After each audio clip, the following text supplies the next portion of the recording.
नौखा के क्षेत्र के संपूर्ण प्रतिष्ठित लोग और बागेश्वर धाम के पागल,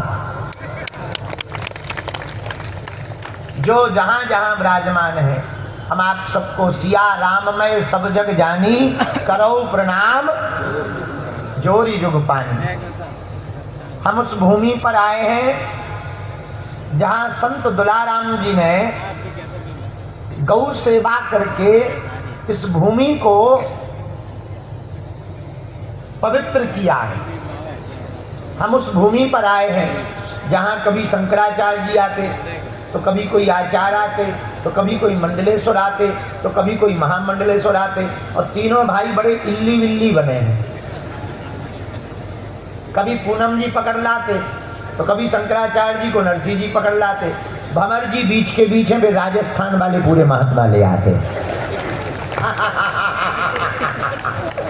राजस्थान लोकल का डिपार्टमेंट भंवर जी देख लेते हैं, और पूनम जी और नरसिंह जी दोनों होशियार हैं। बोले टीवी पे कौन बाबा चल रहा? बोले फलाना बाबा। बोले कई जो बाबा आ है कैसे? बोले एक काम करो, ये बाबा कछु चरोती चढ़ाओ। तो तीनों भाई बड़ी इल्ली बिल्ली। देखो, धन तो इस देश में कई लाखों लोगों के पास है, पर धन का सदुपयोग का जिगरा किसी एक के पास होता है, वो सबके पास नहीं होता है। अमीर होना बड़ी बात नहीं है। अमीर भैया हमारी नजर में वो है जिसके बगल में गरीब खड़ा हो, वो भी अमीर महसूस करे। तो आज हम कुछ क्षण के लिए ही आए, लेकिन हमें बहुत अच्छा लगा।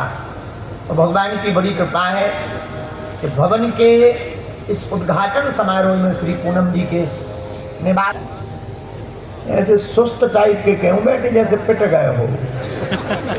खाया पिया नहीं है क्या? है? अरे भंडारा बगल में लगा, खा लेना, बाटी खा लेना, गवार फली की सब्जी खा लेना, चूरमा खा लेना, पर थोड़ा सा रिएक्शन तो देते जाओ। एक्शन का ऐसे बैठे हो जैसे बिल्कुल कुट पिट गए हो। पीछे वाले तो बिल्कुल ही ऐसे बैठे जैसे पाकिस्तान से भगाए गए। थोड़ा अच्छे से बैठो, शांति से बैठो, मस्ती से बैठो। हाँ, कितने बजे आ गए थे? 5 बजे। 3 बजे हम आई 6 बजे। 6 बजे गए को 8 बजे आए। हमारी चील गाड़ी लेट हो गई, आगे लगी। अच्छा, चील गाड़ी से ज़्यादा हमें तो ये कार रखा है। आओ तो 2.5 घंटा जो हमारे सज्जन हमारे चेला हमें ले भी गो, तुम्हारे रिश्तेदार बेबी बड़े बस गुरु जी 30 मिनट में पहुँच रहे, बस 30 मिनट, बस 30 मिनट। 30 मिनट 5 बार है, तो सब मिला के 2.5 घंटा हो गए। तो जब लास्ट बार इन्होंने कहा कि बस 30 मिनट, तो हम सो गए। हम कि जब हो जाए 30 मिनट तो बताइए। हाँ, लेकिन हमें हमारे जैसे व्यक्ति मिल गए, हम भी ऐसे गए, बस 30 मिनट। तो बड़ा आनंद आया हमको, बहुत प्रसन्नता हुई। दिन भर के भूखे भी थे, तो सबसे पहले आके हमका प्रवचन बाद में कभी भूखे भजन न हो गोपाला, या धरी तुम्हारी कंठी माला। सबसे पहले प्रसाद पाओ, और हमको बहुत आनंद आया यहाँ आकर। मरुस्थल में जरूर बैठे हैं, पर ये मरुस्थल भी अब हमको भक्ति का स्थल दिखाई पड़ रहा है। आज का एक सूत्र याद करना है, और सूत्र बड़ा प्यारा है। जो शेष है वही विशेष है। जो, जोर से बोलो, बोलो। जो शेष है वही विशेष है। हमारी जिंदगी का जो समय बचा है, हमें उसी को विशेष बनाना है। एक बात ध्यान रखना मेरे पागलों, आदमी 2 प्रकार से जीवन जीता है। एक ऐसा जीवन, बहुत समय गुजर गया, अब क्या होगा, एक ऐसे लोग होते हैं। लेकिन दूसरे टाइप के कैसे लोग होते हैं, बहुत गुजर गया, सो तो क्या हुआ, कुछ बचा भी तो है। जो बचा है हम उसी में कुछ बड़ा करें। बहुत बिगड़ गई, ये भी जीवन है, पर बहुत बिगड़ी हुई बनाई जा सकती है, ये भी एक जीवन है। इसलिए राजस्थान के पागलों, आज की बात तुम्हें नोट करके अपने घर जाना है। जो तुम्हारी जिंदगी में हो सकता है कि नया संचार ले आए। जो बिगड़ी है, जो खोई है, वो खो ही दी, अब उसे लौटा तो सकते नहीं। समय को वापस नहीं लाया जा सकता, बीती उम्र को वापस नहीं लाया जा सकता। इसलिए जो शेष बची है उसे हमें विशेष बना करके जाना है। और मेरे पागलों, तुम नोट करना इस बात को, जो पाया है वो कम नहीं, जो नहीं पाया उसका कोई गम नहीं, जो पाएंगे वो सिर्फ एक ख्वाब है, पर हमने जो अभी पाया है वही लाजवाब है। अगर हम ये चिंता करते रहे कि अब तो बीत गई, अब क्या होगा, अब क्या होगा, अरे भाई हो भी सकता, एक घड़ी में ही तो घटना होती है, एक घड़ी ही तो महत्वपूर्ण होती है। घड़ी सबके हाथ में है पर घड़ी किसी के हाथ में नहीं। घड़ी तो सबके हाथ में पर घड़ी किसके हाथ में? घड़ी किसी के हाथ में नहीं, वो तो चली जा रही है। हाँ ये बात अलग है, घड़ी तुम्हारे हाथ में है पर घड़ी तुम्हारे हाथ थोड़ी है, तुम्हारे हाथ में नहीं। घड़ी को तो छोड़ो, तुम्हारे हाथ में नहीं है। फिर लोग कहते महाराज फिर है किसके हाथ में? जिसने बनाया है उसी के हाथ में है। लेकिन हम लोग भी इतने बड़े वाले, हम लोग सोचते हैं बाहरे हम ऐसा कर रहे हैं। सच ये है करवाने वाला भगवान कर रहा है। ऐसे समझो तुम्हें समझ में आ जाएगा। एक बैलगाड़ी जा रही थी, बैलगाड़ी जानते हैं? कौन कौन बैलगाड़ी जानता? हाथ उठाओ, चलो चलो हाथ नीचे कर लो, पीटने के काम आएंगे। एक बैलगाड़ी जा रही थी, बैलगाड़ी के नीचे कुत्ता जा रहा था। अब कुत्ता भी नौखा का ही था। बैलगाड़ी के नीचे कुत्ता, और बैलगाड़ी भी कहाँ की? राजस्थान। बैलगाड़ी के नीचे कुत्ता, और कुत्ता की पूंछ छुभ रही थी, बार बार टच हो रही थी गाड़ी में। कुत्ता को लग रहा था बाहरे हम गाड़ी चला रहे, पूंछ केवल टच हो रही थी गाड़ी में, और कुत्ता को लग रहा था बाहरे हम गाड़ी चला रहे हैं। उसने सोचा आज तो कुत्तों में हमारा नाम लिखा जाएगा, सम्मान दिया जाएगा, लोग स्वागत करेंगे, सत्कार करेंगे, इतिहास कभी लिखा जाएगा तो ये भी कहा जाएगा कि एक ऐसा ताकतवर कुत्ता हुआ जो बैलगाड़ी भी उठा लेता।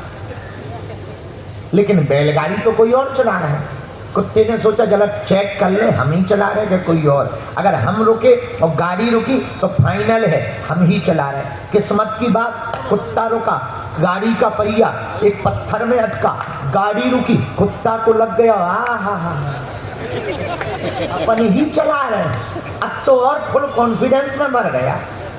लेकिन भगवान भी कम नहीं है, ओवर कॉन्फिडेंस वालों को ठिकाने समय समय पर लगाते ही रहते हैं। इतने में समय आया, गाड़ी रुकी, बैलगाड़ी के मालिक ने सोचा बैल प्यासे हो गए हैं, इन्हें पानी पिला दें। और जैसे ही बैल निकाले तो जो गाड़ी ऊपर थी वो नीचे आ गई, और नीचे था कुत्ता, चप्पल के चाउमीन बन गया, पैर पसार गए, आंखें निकल आई।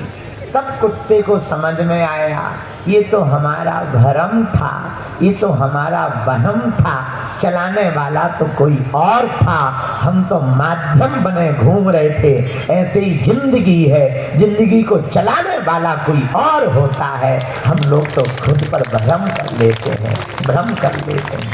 तो चला कौन रहा? रामायण में इसका वर्णन है, पूज्य महाराज जी जानते हैं। सब ही नचावत राम गुसाई, बंधो कीट मरकट की नाई।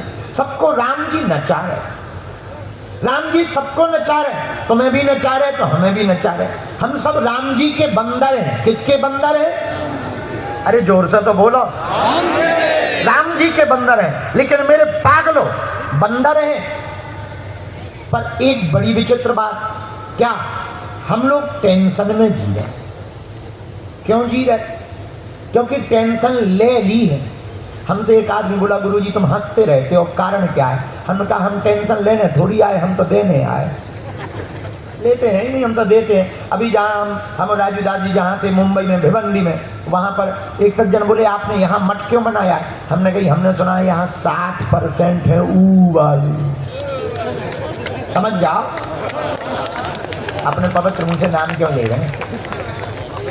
तो बोले आपने यहाँ मठ क्यों बनाया? हम कहिए हमने सुना है 60% है। और बुरा ना मानना, वो चाहे 60 रहे चाहे 80 रहे, डंका तो बजरंगबली का ही बजेगा। हाँ। और दूसरी बात हम तुम्हें पते की कह दें, एक कमी जरूर है हिंदुओं में, सब कुछ है पर यहाँ हिंदू नहीं। अब आप लोग सोचोगे बड़े विचित्र महाराज, हम सही कह रहे हैं, भारत में सब कुछ है पर हिंदू नहीं। या तो ब्राह्मण है, या क्षत्रिय है, या वैश्य है, या वर्मा है, या शर्मा है, या गुर्जर है, या जाट है। जिस दिन ये जाति अभिमान छोड़ करके कट्टर हिंदू हो जाएंगे, उसी दिन भारत हिंदू राष्ट्र। ये जो राणा सागा पर उंगली उठाते हैं, छत्रपति संभाजी पर उंगली उठाते हैं, रामचरितमानस पर उंगली उठाते हैं, मेरे पागलों, जिस दिन भारत का एक वीर योद्धा राजस्थान के महाराणा प्रताप की तरह, अरे महाराणा प्रताप की छोड़ो, राजस्थान तो वो भूमि है जहां के घोड़े भी वीर होते हैं। चेतक जैसा घोड़ा, अरे घोड़े तो छोड़ो, यहाँ के तो हाथी भी कट्टर हिंदू होते हैं। राम प्रसाद नाम का हाथी जब दुश्मनों के कैद में पहुंच गया तो क्या कट्टरता रंग रंग में है। राजस्थान वीरों की भूमि, राजस्थान शूरवीरों की भूमि, राजस्थान महंतों की भूमि और हिंदुत्व की भूमि राजस्थान है, और रंग रंग में यहाँ कट्टर हिंदुत्व भरा हुआ है। और क्या अद्भुत था हाथी का जलवा। हाथी जब विरोधी पार्टी के चंगुल में फंस गया तो उसने पानी नहीं पिया, दुश्मन के घर का पानी नहीं पिया। लेकिन इस देश के कुछ दोगले ऐसे हैं जो खाते भारत का है, हवा भारत की लेते हैं पर गाते ऊ वालों का, पाकिस्तान का गाते। बुरा ना मानना नौखा के लोगों, आज की बात तुम हमारी बहुत गांठ बांध कर रख लो। मुर्शिदाबाद से हिंदू पलायन कर रहा है। क्यों? क्योंकि वहां हिंदू कम गया, इसलिए पलायन पे मजबूर है। पश्चिम बंगाल में हिंदू डरा हुआ है। क्यों? हिंदू घट गया है। मणिपुर 1996 से जल रहा है। क्यों? हिंदू डरा हुआ है। पालघर में संतों को मारा गया। क्यों? हिंदू डरा हुआ है। तुम्हारे ही राजस्थान में कन्हैयालाल दर्जी को मारा था। क्यों? हिंदू डरा हुआ है। तुम्हारे ही राजस्थान में 9 साल के हेमराज नाम के बच्चे को चाकू से मारा था। क्यों? हिंदू डरा हुआ है। तुम्हारे ही राजस्थान में गाय की पूंछ काट करके हनुमान जी पर चढ़ाई थी। क्यों? हिंदू डरा हुआ है। राजस्थान के वीरों, अगर तुम अलग अलग रहोगे तो एक एक करके सब निपट जाओगे, अगर तुम एक हो जाओगे तो भारत हिंदू राष्ट्र राजस्थान से ही बनना प्रारंभ हो जाएगा। एक पहलवान को हमने एक लकड़ी दी, उसने तोड़ दी। हमने 2 लकड़ियां दी, उसे मशक्कत लगी पर उसने तोड़ दी। हमने 4 लकड़ियां दी, उसने चारों में पसीना तो आया पर तोड़ दी। लेकिन हमने जब 10 लकड़ी का गट्ठा दिया, पानी पानी बह गया लेकिन वो तोड़ नहीं पाया। 1 लकड़ी थी तो टूट गई, 2 लकड़ियां थी तो टूट गई, 4 लकड़ियां थी तो अति मशक्कत पर टूट गई, लेकिन 10 लकड़ियों को वो तोड़ नहीं पाया। ऐसे ही हिंदू अकेला रहेगा तो टूट जाएगा, हिंदू केवल 2 रहेंगे तो टूट जाएंगे, हिंदू केवल 4 रहेंगे तो टूट जाएंगे, लेकिन सब हिंदू एक रहेंगे तो भारत को छोड़ो, अपन पाकिस्तान को भी हिंदू राष्ट्र बनाएंगे। लेकिन हम लोग ताली बजाते हैं, जय जयकार करते हैं और घर जाके जो है चादर ओढ़ के सो जाते हैं और कहते हैं भारत हिंदू राष्ट्र बनेगा, ठटरी हलुआ बनेगा। अरे एकमात्र बागेश्वर बाबा के वार्तालाप से, प्रवचनों से, उद्बोधनों से, कार्य करने से हिंदू राष्ट्र नहीं बनना है। घर घर बागेश्वर बाबा की आवश्यकता है, तभी भारत हिंदू राष्ट्र बनेगा।